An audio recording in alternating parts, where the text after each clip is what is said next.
प्रिय दर्शकों, आप सभी का स्मार्ट ज्योतिष सेवा में स्वागत है। प्रिय दर्शकों, हर ग्रह अपने समय पर व्यक्ति को अपना शुभ परिणाम दे देता है। अब विचार ये करना है कि कौन सा ग्रह कितने वर्षों पर अपना शुभ परिणाम देता है। जैसे आपने सुना होगा, अगर ज्योतिष के प्रति रुचि है तो अवश्य आपने कहीं ना कहीं ये पढ़ा होगा कि अगर भाग्येश तुम्हारा शनि है तो 36 वर्ष के बाद अपने शुभ परिणाम देना प्रारंभ कर देता है। यानी व्यक्ति का भाग्योदय 36 वर्ष के बाद होता है। 36 से लेकर के 42 वर्ष तक भाग्योदय का समय होता है।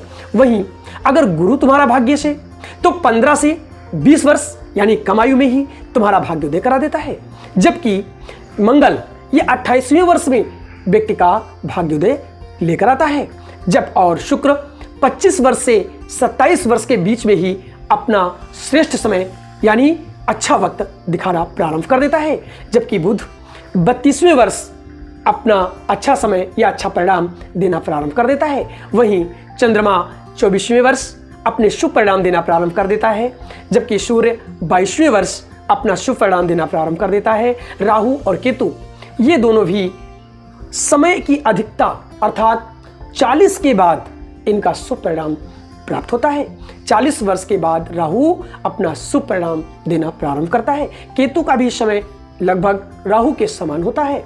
इसलिए भाग्य का स्वामी कौन, पहले देखिए। अगर शनि है तो आप समझ जाइए कि देर से यानी विलंब से 36वें वर्ष के बाद हमारा भाग्योदय होगा। वहीं अगर शुक्र है तो समझ लीजिए 25वें वर्ष के बाद हमारा भाग्योदय होगा। अगर चंद्रमा है तो समझ लीजिए कि 24वें वर्ष के बाद हमारा भाग्योदय होगा। वहीं अगर सूर्य है तो आप समझ लीजिए 22वें वर्ष के बाद हमारा भाग्योदय होगा।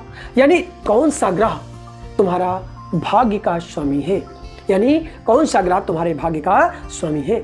अब जो ग्रह तुम्हारे भाग्य का स्वामी है उनसे संबंधित जो वर्ष मैंने बताया, याद रखिए उसी वर्ष तुम्हें यह प्रतीत हो जाएगा कि अब शायद मेरे भाग्य का समय प्रारंभ हुआ है, मेरे भाग्येश की दशा का प्रारंभ हो चुका है, जिससे हमारा अच्छा समय शुरू हो चुका है।